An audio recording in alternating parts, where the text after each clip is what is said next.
Easy guys, it's Monk here. So to follow up from my basics of synthesis video last week, this week, as promised, I'm going to just be going a little bit more into depth into the different types of synthesis and how they differ from each other. Just so you got an understanding really of like what these different types mean when someone says, "Oh, it's this type of synthesizer" or whatever. It's just good to know the terminology, I suppose.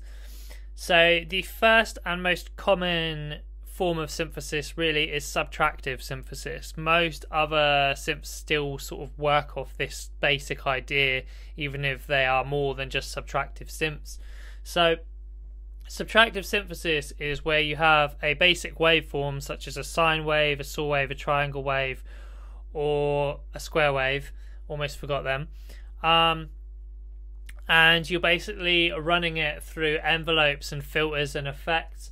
My teacher, when I was at Access to Music, I remember my teacher telling me that it was to think of it kind of like carving an ice sculpture. If you've got like your initial sound wave as a block of ice, and then you're chiseling it away to form it into something desirable that you want to use in your composition. So that's sort of the most basic form of synthesis, and a lot of Logic stock synths like the ES2 uses that, Retro Synth uses it, Alchemy uses it. I think the thing is, like, you're hard pressed to find a synth that doesn't use that basic concept and idea. So that's probably the most common. That's also how most like hardware synths work as well, like most analog gear. Additive synthesis then, which is the opposite of subtractive, really, if you think about it.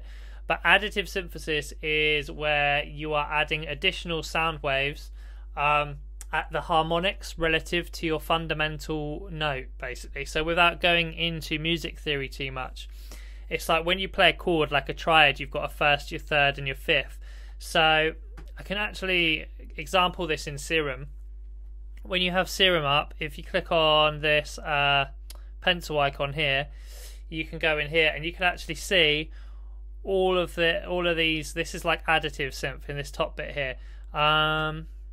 Let me just like initialize this patch, initialize preset, and if we choose sine wave, and then we go here, we can see we literally just have a basic sine wave.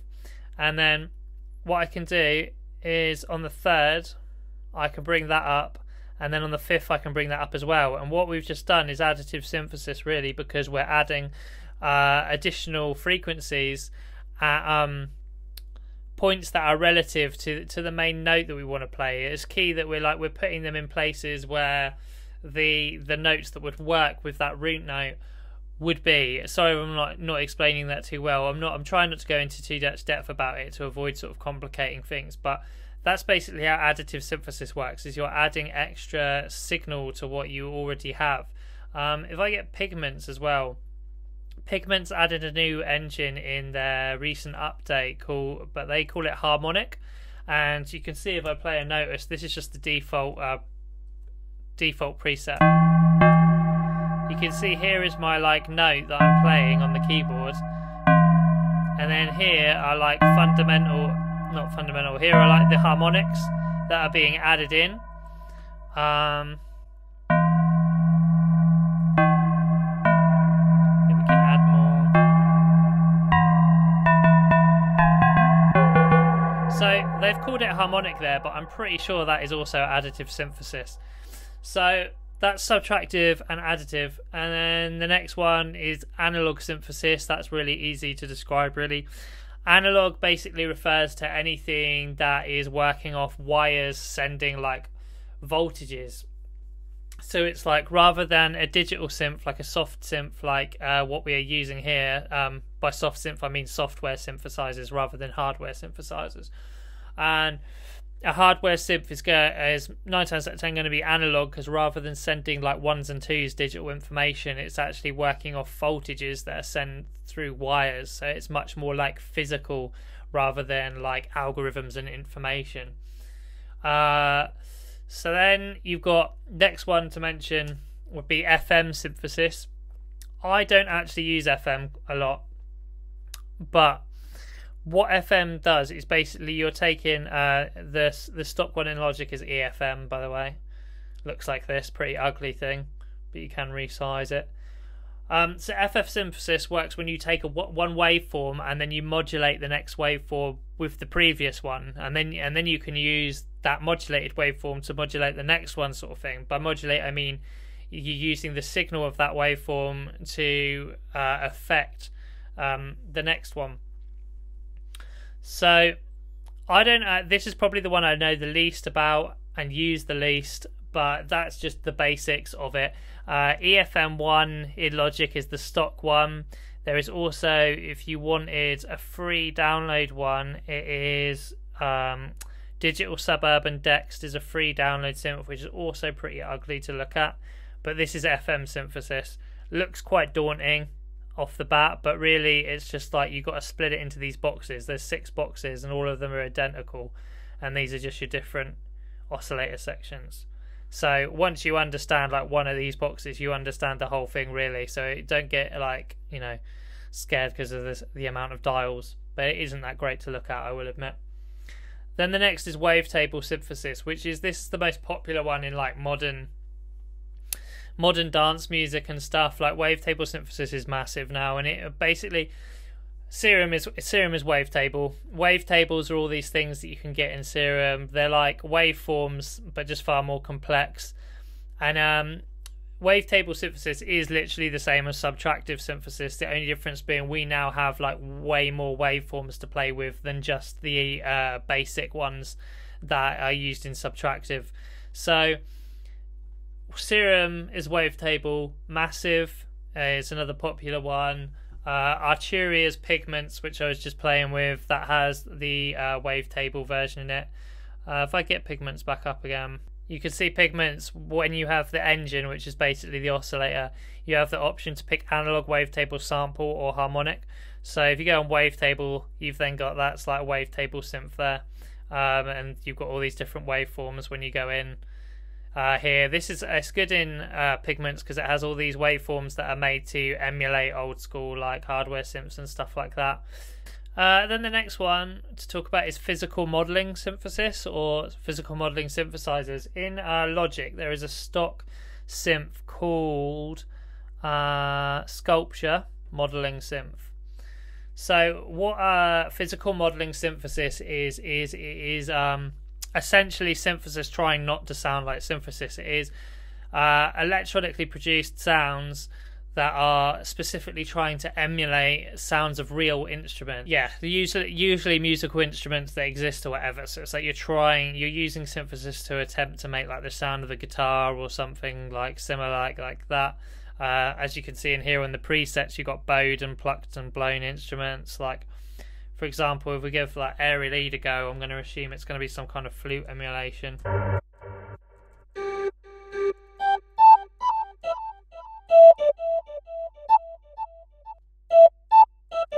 And yeah, you can hear that, and that's completely electronic, but you know, they're not always that convincing. They're always like a little bit off. You can usually still tell they're electronic, but some of them do come like really close. So that's physical modeling synthesis. So then there's granular synthesis is the next one, and again this is actually the reason that I bought Pigments, is because Pigments, if you go onto the engine and you click sample, you can then, they have samples already in here, but you can load in any sound you like. But just for ease, we'll just load in one of their random ones. So sample-based synthesis, like Granular, is a form of sample-based synthesis, and sample-based synthesis is any kind of synth where you are working with audio rather than an oscillator. So when I hit a key, it's essentially like sampling, but in a sort of synth format. So when I press a key here, it's going to like play through the sample. And then what granular synthesis does is it takes the pre-existing audio as your sound source, and then the granular engine will split that audio up into loads of tiny bits called grains, and then you have all these parameters to play with. In Pigments, you can just turn it on below the sample. You've got the granular option, and And then you have options such as like the time between the grains, the size of the individual grains, so how small or long they are, the density, like how many of them are playing at once. You can do pitch shifting stuff. You can sort of change the waveform and the way that it's modulating it. Stuff like that. So this is actually why I bought Pigments, because Pigments is good for granular stuff. So let's just give this a listen, like playing with some of the parameters.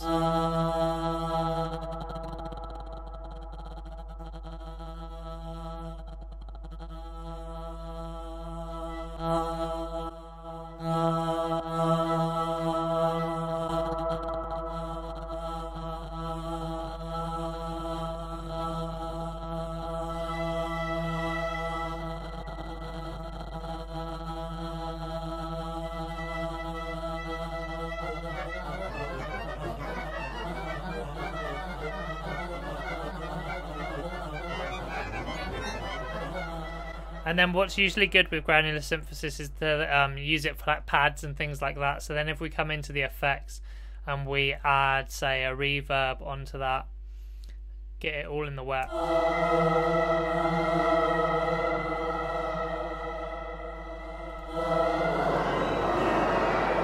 You can create like interesting, like experimental pads and sort of atmospheric sounds. So that's granular synthesis.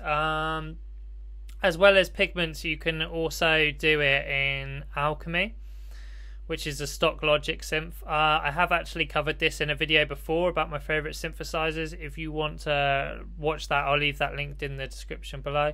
But when you go in Alchemy and you go into Advanced, you got your sound sources. You can actually drag a bit of audio onto any of these sources and it will give you the option to granulate it. So that's just a quick tip there. And then the final type of synthesis I want to talk about is modular synthesis. Modular, so get up this Voltage Modular from Cherry Audio is a free plugin that emulates this basically. Modular synthesis is usually done with hardware, and it's like with most synths, what's happening is there's a predetermined signal path. Like whoever's designed that synth has made it a certain way. So when you are, when you're sound designing with something, you're always playing by the rules of whoever has designed that particular synth.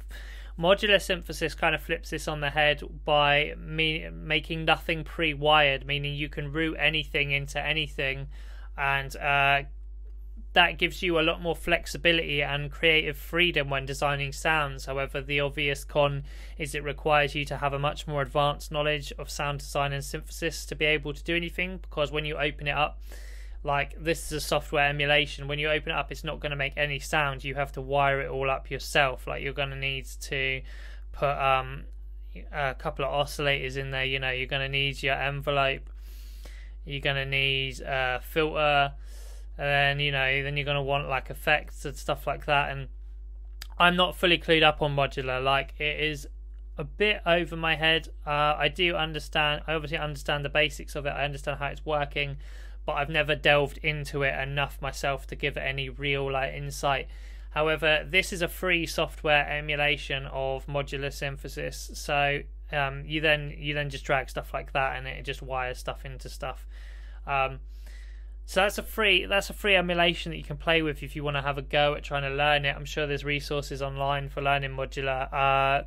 The popular hardware versions are called Euro racks, which are pretty cool. I was looking into them a while ago, and they're basically, it's like a rack that you then start buying all these modules for, hence modular. Like you can see, these are emulations of modules. If you were doing it with hardware, you'd actually be buying all these individual components that you then put into your Euro rack to build like a setup. And that's cool because it means like everyone's Euro rack is unique to them. It's so many different possibilities of different brands, of different effects and things that you could be using. So it is very exciting and it is very cool, but I just haven't delved into it yet because it's like, one, it's expensive, and two, like I say, it requires quite an advanced knowledge of these things, which I feel very comfortable sound designing in software synthesizers and things, but modular does start to get a bit daunting for me, which is probably the case for a lot of people, but I imagine it is also very fun once you start getting into it. There's also, in terms of software emulations, Softube Modular is one that specifically emulates Eurorack. So if you get influenced to look into those more, then I recommend checking that plugin out so you can sort of get a grip of that. And then also Reactor Blocks, which is by Native Instruments, same people that do Contact and stuff. In Reactor you can do modular stuff in there as well, which is quite good. I've had to play with that on the free version. I think there's like a free trial version you can do. So hopefully that's useful, and hopefully you've got like a basic idea now of the different types of synthesis. And if there's anything, you've got any questions or whatever, feel free to leave them in the comments. If you did find it useful, drop a like and subscribe, and hopefully I'll see you guys in the next video.